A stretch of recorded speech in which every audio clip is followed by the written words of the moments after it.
मनोज जरांगे पाटील यांच्या मुंबईतील आंदोलनाला परवानगी देऊ नका अशी जनहित याचिका मुंबई हायकोर्टात दाखल करण्यात आली होती।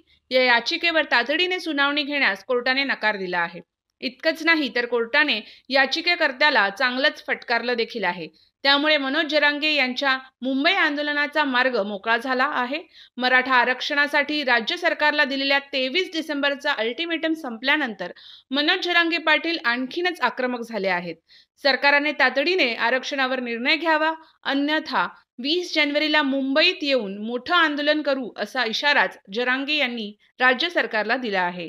20 जानेवारीला मुंबईत 3 कोटीहून अधिक मराठा बांधव धडकणार असल्याचं जरांगे म्हटलं आहे। आरक्षणाशिवाय आम्ही माघार घेणार नाही असं मनोज जरांगे पाटील यांनी ठामपणे सांगितलं आहे। दरम्यान मनोज जरांगे यांच्या आंदोलनामुळे मुंबईत कायदा आणि सुव्यवस्थेचा प्रश्न निर्माण होण्याची शक्यता आहे।